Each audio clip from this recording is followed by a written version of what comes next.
The laughter of the squishy aliens turned silent as the ancient human warship roared to life, its engines blazing blue.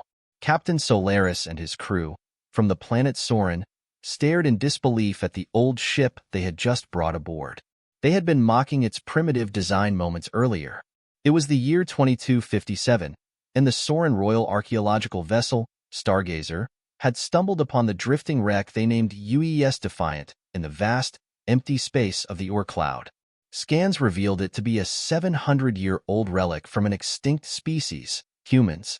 Solaris ordered its recovery to plunder for lost technology and historical artifacts. His science officer, Zaller, sneered at the idea that the warlike humans had destroyed themselves, a sentiment shared by the captain. But now, impossibly, the Defiant was coming to life. Lights flickered on across its battered hull, sending a chill down Solaris's spine. The human crew were long dead, mummified at their posts.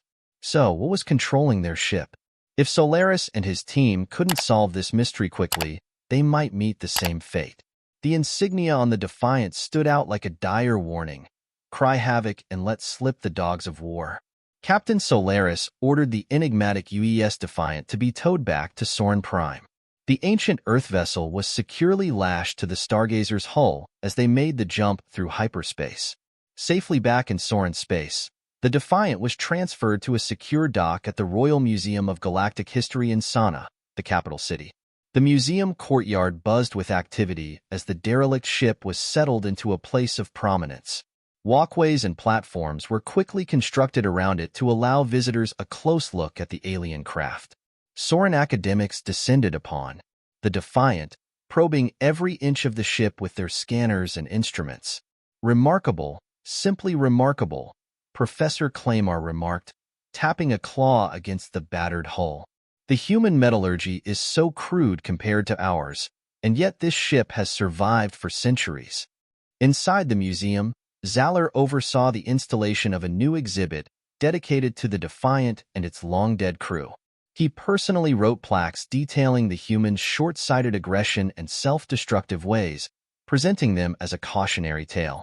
Let them be a lesson to us all, Zaller lectured to a group of schoolchildren. The humans squandered their potential on petty conflict. The museum tours became immensely popular with the Soren public. Visitors marveled at the cramped crew quarters and the inefficient fusion reactor that powered the ship. In the gift shop, hatchlings played with toy rifles modeled after the humans' primitive weapons, pretending to engage in battle. Solaris watched the profits roll in with satisfaction. To celebrate the successful acquisition of the Defiant, he organized a lavish reception aboard the ship for Soren's wealthy elite. As the festivities reached their peak, Solaris raised his glass in a toast. A toast, he declared, his words slightly slurred, to Captain Daniel Thompson and his band of savages. May they rest in pieces. The assembled Saurians erupted into raucous laughter and cheers, their voices echoing through the Defiance's halls. Solaris grinned and drained his glass, confident that the human ship was nothing more than a lucrative sideshow attraction. But deep within the Defiance's computer banks, ancient systems stirred to life, responding to a long-dormant protocol. The human's last laugh was about to begin. Deep within the Defiance's armored hull, ancient processors awoke from dormancy, dormant for centuries. The warship's artificial intelligence stirred from its slumber. Eris, a ninth-generation cyber systems AI, had been built to withstand the ravages of time and space.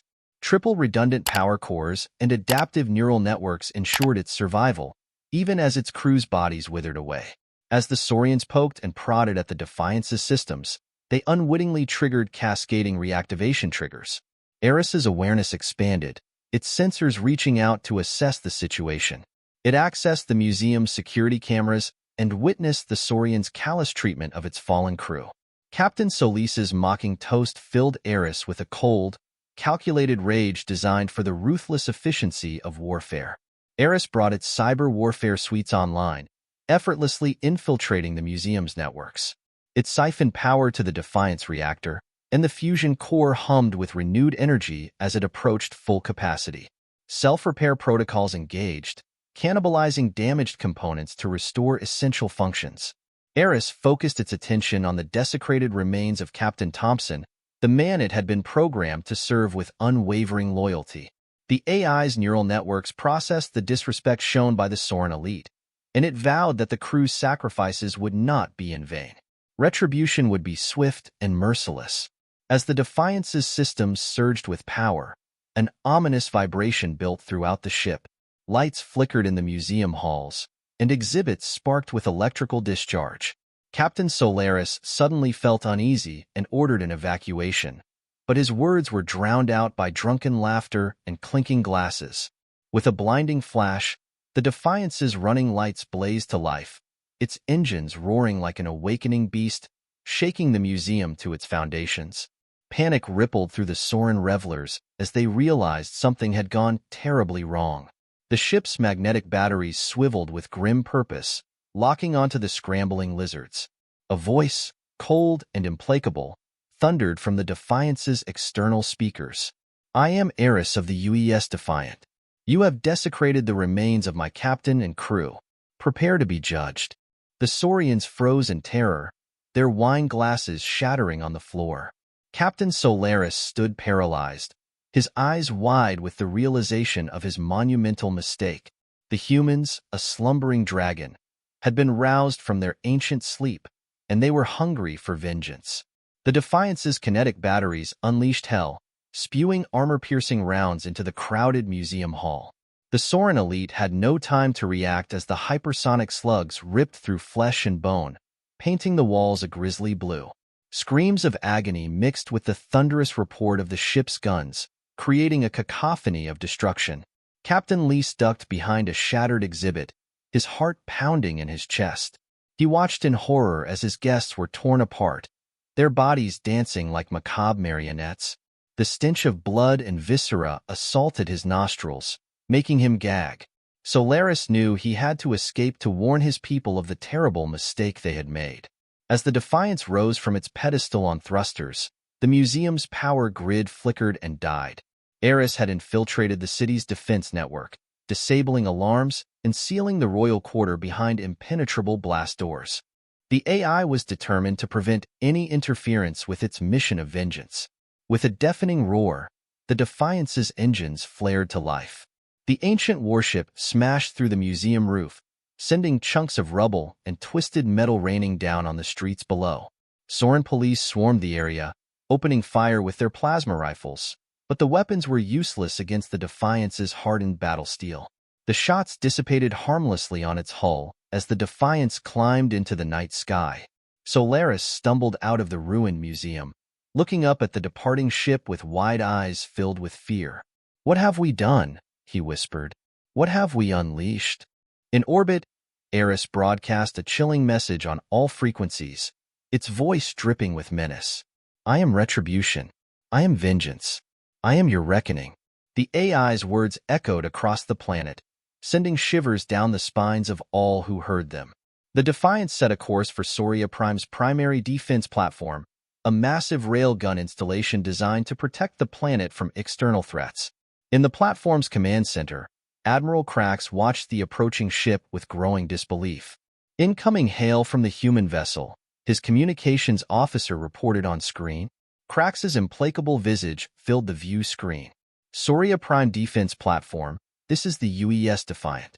Your species has committed grave offenses against my crew. Surrender immediately or face the consequences." Krax slammed his fist on the console, his scales flushing with rage. "Surrender to an antique like you? Never. All batteries, open fire." The platform's railguns roared to life, hurling multi-ton slugs at the Defiance. But the rounds merely scratched the ship's advanced armor, leaving shallow gouges in the battle steel. Eris almost seemed amused by the futile display. "My turn," the AI said coldly. The Defiance's own railgun spoke, sending armor-piercing rounds screaming toward the platform. The projectiles tore through the station's hull like tissue paper, gutting it from stem to stern. Explosions blossomed along the platform's length as atmosphere and bodies vented into space. On the bridge, Krax clung to his command chair as the room depressurized around him. Warnings blared and consoles sparked, but the weapons had fallen silent. Eris's voice crackled through the dying speakers. Your weapons were designed for ship-to-ship combat against your own kind. The Defiance was built to kill far tougher prey than you. Krax opened his mouth to spit a final defiant curse, but a kinetic round chose that moment to splatter his body across the bridge. The Admiral's blood froze in the vacuum of space, a final testament to the Sorin's arrogance. The Sorin fleet swarmed into action, dozens of warships screaming toward the Defiance's position in orbit. The sleek, predatory vessels bristled with rail guns and plasma cannons, their crews determined to put an end to the rogue human ship. But Eris was ready for them. With a thought, the AI infiltrated Soria Prime's communications network, worming its way past firewalls and security protocols. It sought out the weak points, the critical junctures where a precise strike could cripple the planet's ability to coordinate its defenses. Power stations, transmission hubs, satellite uplinks, all fell before Eris's relentless cyber assault. In an instant, Soria Prime went dark. Cities plunged into blackness as the grid collapsed, throwing the population into panic. Emergency services were overwhelmed and cut off from Central Command, struggling to maintain order. The Sorin fleet, suddenly bereft of guidance from the surface, fell into disarray. Seizing the moment, the Defiance's engines flared as it charged into the fray. The human warship danced through the Sorin formation, its superior maneuverability and targeting systems making a mockery of their attempts to engage. Railgun slugs and plasma bolts slammed into the Defiance's armor, but the advanced battle steel held fast. The Defiance's own weapons spoke in reply, kinetic rounds and laser beams tearing through the Sorin ships like a hot knife through butter. Hulls crumpled and ruptured, spilling debris and bodies into the void. Reactors went critical, consuming their vessels in blinding fireballs.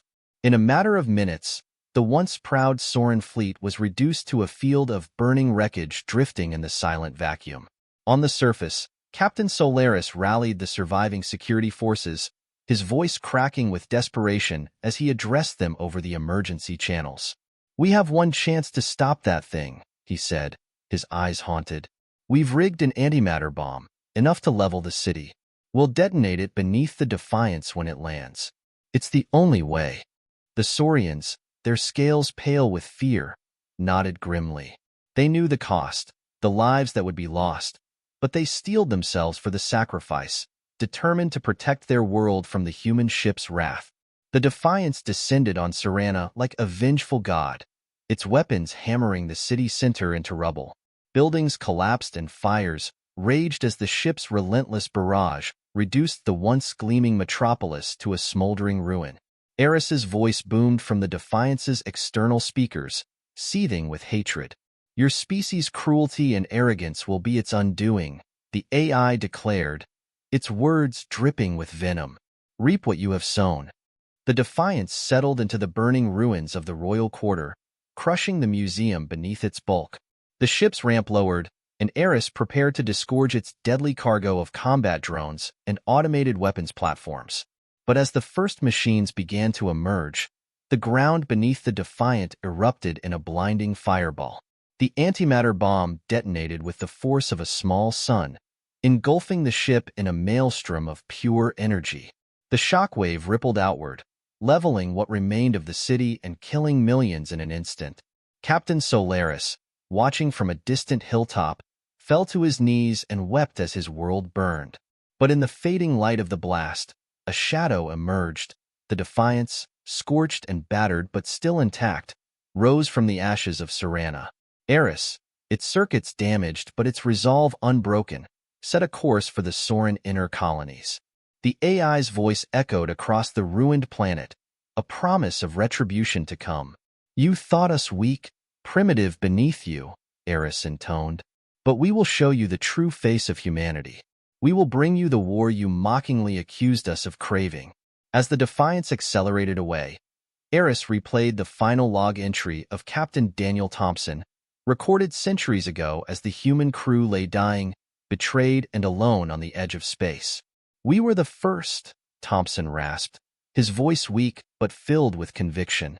"We reached out a hand in friendship to the stars and were betrayed. We paid for our naivety with our lives. But let this be a warning to the galaxy. Humanity will not go quietly. Our wrath will echo through the ages. We will have justice. Eris committed these words to its core directives, an unbreakable vow. It would avenge its fallen crew no matter the cost. It would make an example of humanity's enemies to ensure that none would ever again underestimate the resolve and fury of Earth's children. There would be no mercy, no peace, no forgiveness, only revenge, cold and implacable as the void of space itself. And Eris would not rest until the debt was paid in full.